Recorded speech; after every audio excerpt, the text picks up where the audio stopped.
Terima kasih Anda masih bersama kami.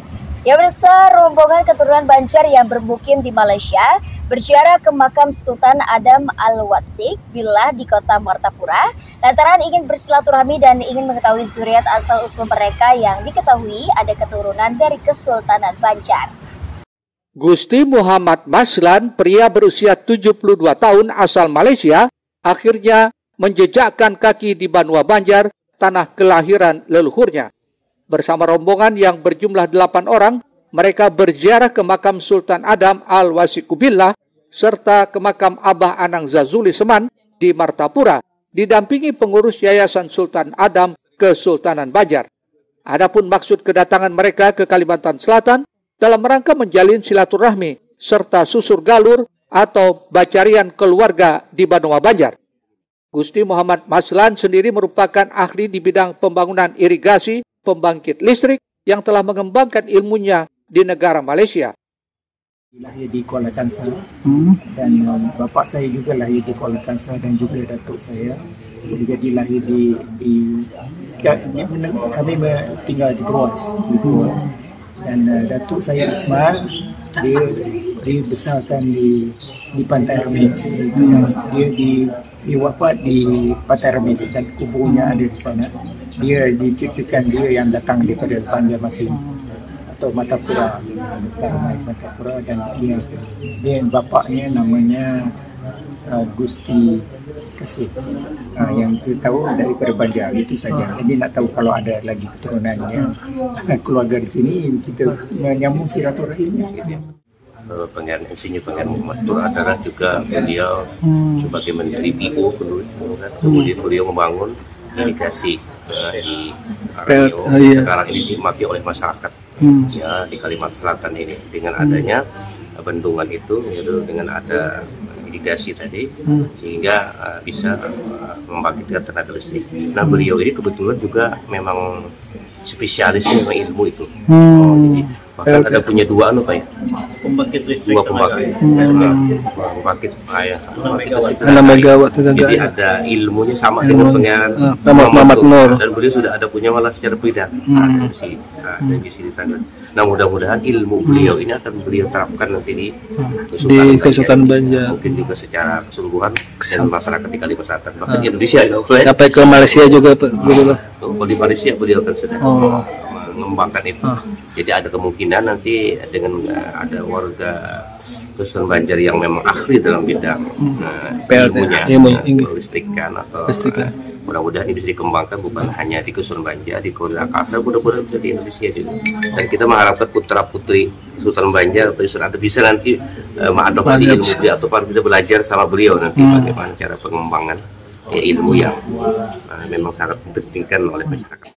Harapannya kedatangan kulaan bubuhan Banjar Malaysia ke Banua, nang jauh diparakakan, nang parak dirakatakan, hingga mampu mempererat tali persaudaraan meski terpisah jarak ribuan kilometer.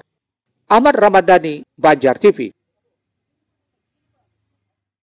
Ya pemirsa, pemerintah Kota Banjarmasin melalui Dinas Pariwisata Kota Banjarmasin berencana menghidupkan kembali Pasar Terapung Muara Kuin yang sudah lama mati, sekaligus penataan dermaga yang ada di kawasan tersebut sehingga menarik pengunjung yang datang.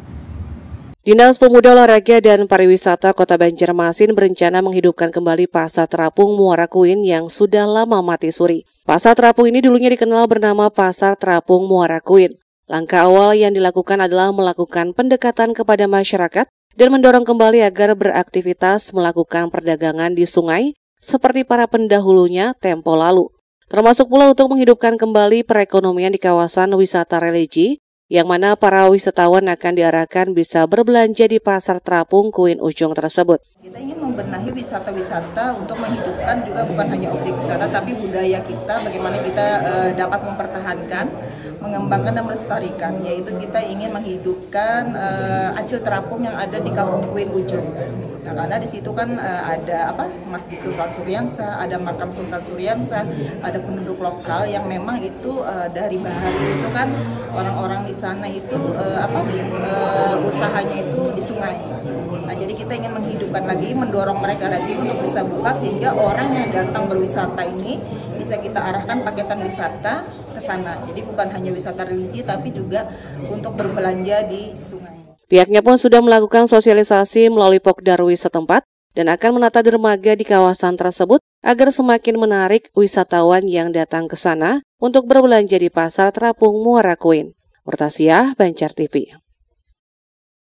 Berikutnya, guna mempromosikan keberadaan salah satu destinasi wisata alam di Kabupaten Tabalong, yakni Danau Tanjung Puri Indah, melalui media pertunjukan pentas teater, Sanggar Langit Tanjung, membawakan kisah berjudul Pandir Kadabatata yang mengangkat legenda Tanjung Puri dan tangisan Putri Galus Suwangi. Menceritakan adanya sayembara di suatu kerajaan bernama Tanjung Puri untuk menyembuhkan penyakit raja bernama Halim Mangkupraja, dengan hadiah akan dipersunting dengan Putri Galus Suwangi dan Putri Roro Sulastri menjadi bagian dari kisah yang diangkat dalam sebuah pentas teater berjudul Pandir Kadabatata yang dibawakan Sanggar Langit Tanjung berlangsung di Gedung Balai Rungsari, Taman Budaya Kalimantan Selatan di Banjarmasin. Kisah ini merupakan cerita rakyat dari Kabupaten Tabalong ditulis oleh Gusti Indra Setiawan tentang legenda Tanjung Puri dan tangisan Putri Galus Suwangi yang konon dulunya merupakan sebuah wilayah kerajaan Tanjung Puri, kini dikenal menjadi objek wisata alam Tanjung Puri Indah berupa hamparan danau yang dipercaya berasal dari air mata Putri Galus Suwangi. Menurut sutradara Suhaimi Bojes, pihaknya sengaja mengangkat kisah ini karena ingin memperkenalkan keberadaan objek wisata alam di Kabupaten Tabalong agar lebih dikenal secara luas, di samping juga memiliki makna yang tersirat tentang adab seseorang lebih tinggi daripada ilmu yang dimiliki. Kami ingin memperkenalkan pariwisata Tanjung Puri karena di Kabupaten Tabalong ada satu danau yang namanya Danau Tanjung Puri, dan itu dari cerita rakyat yang kita dengar seperti itu ceritanya, lalu kita angkat ke dalam sebuah pementasan supaya pariwisata itu dikenal lebih luas, karena kan kalau hanya mungkin media sosial dan sebagainya, tetapi kadang-kadang ada para penikmat teater yang tidak pengguna media sosial. Jadi kita ingin sampaikan ke sana ya, kepada para penonton bahwa di daerah kami itu ada wisata yang seperti itu.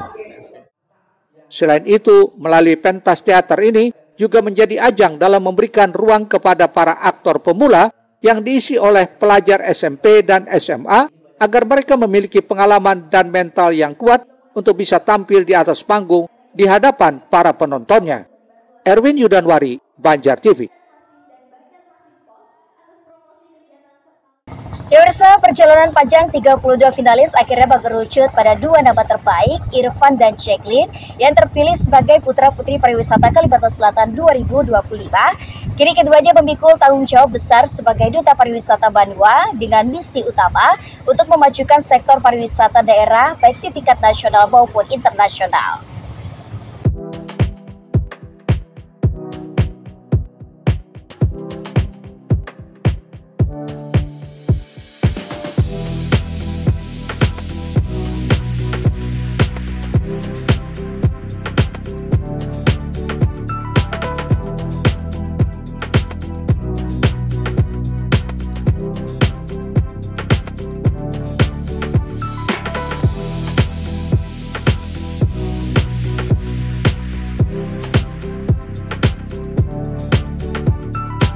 Setelah melalui rangkaian seleksi dan penilaian yang panjang bersama 32 finalis lainnya, mulai dari audisi tingkat kabupaten, kota, karantina terbuka dan tertutup hingga berbagai tahapan lainnya, Muhammad Irfan Perdana dan Jacqueline Dominic Santaresta menyandang gelar sebagai Putra dan Putri Pariwisata Kalimantan Selatan tahun 2025.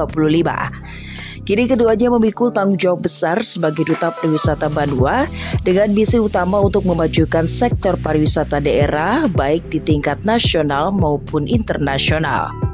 Penobatan dilakukan melalui prosesi pengalungan selempang dan pemasakan mahkota oleh penjabat Sekretaris Daerah Kalimantan Selatan Muhammad Syarifuddin mewakili Gubernur Haji Muhyiddin pada malam puncak Grand Final Putra Putri Pariwisata Kalsel 2025 yang berlangsung di satu hotel di Banjarmasin pada Jumat malam 9 Mei 2025. Dalam sambutannya, Sarifuddin menyampaikan harapan agar keduanya dapat menjalin sinergi erat dengan pemerintah Provinsi Kalimantan Selatan untuk memperkuat promosi pariwisata daerah. Selain itu, Safruddin juga menekankan pentingnya promosi Geopark Meratus dengan harapan putra-putri pariwisata terpilih turut serta mempopulerkan kawasan yang akan menerima sertifikasi UNESCO Global Geopark pada tahun ini. Kalimantan Selatan memiliki kekayaan alam, budaya dan kearifan lokal yang luar biasa.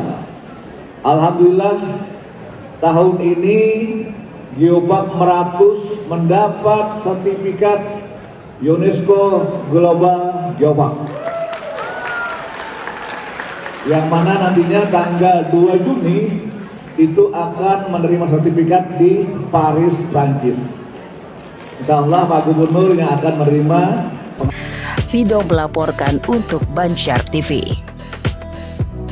Pemirsa, guna mendalami dan memahami bagaimana proses menjadi seorang aktor yang mampu menjalankan sebuah peran di suatu pertunjukan teater, UPTD Taman Budaya Kalsel bersama Forum Komunikasi Pekerja Seni Kampus Kalsel menggelar workshop keaktoran dengan menghadirkan narasumber Bayu Bastari. UPTD Taman Budaya Kalsel bersama Forum Komunikasi Pekerja Seni Kampus Kalsel menggelar workshop keaktoran menghadirkan narasumber seorang aktor, monologer, sutradara, penulis skrip teater dan film Bayu Bastari bertempat di bengkel Tari Gumilang Kaca Taman Budaya di Banjarmasin. Workshop keaktoran yang dihadiri puluhan peserta dari kalangan mahasiswa dan pelajar ini menjadi wadah yang bermanfaat dalam memahami bagaimana proses menjadi seorang aktor dalam suatu pertunjukan teater dengan mengenalkan berbagai latihan dasar keaktoran dapat dilakukan. Sebagai seorang aktor yang nantinya memerankan sebuah karakter, perlu menyiapkan 4 hal mendasar, di antaranya ketubuhan, vokal, emosi, dan intelijensi dalam memahami setiap tokoh maupun adegan yang termuat pada sebuah cerita melalui analisa yang mendalam. Terlebih seorang aktor perlu memahami dan mengenali setiap detail dari karakter yang akan dimainkan dengan menggali sumber data yang menjadi dukungan untuk lebih mendalami bagaimana karakter tersebut benar-benar hidup dimainkan di atas panggung pementasan. Poin penting yang harus dipahami oleh seorang aktor untuk memerankan perannya, paling tidak kita sebagai seorang tokoh benar-benar memahami, mengenali sedetail mungkin karakter yang akan kita mainkan. Jadi tugasnya adalah cari data sebanyak-banyaknya tentang tokoh yang akan kita mainkan. Dari data itu yang akan membantu kita menghidupkan tokoh melalui media tubuh kita sebagai seorang aktor. Jadi jangan lupa untuk terus analisa karakter yang kita akan mainkan.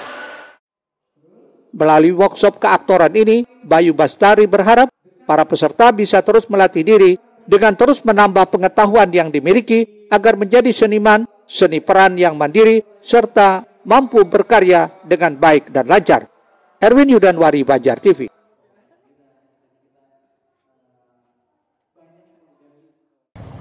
Ya pemirsa, tuntas sudah perjumpaan kita dalam Lintas Baruan Sepekan edisi Minggu 18 Mei 2025. Saya Mira Nahar dan tim redaksi undur diri dari hadapan Anda. Jaga kesehatan dan selamat menikmati hari libur Anda. Wassalamualaikum warahmatullahi wabarakatuh.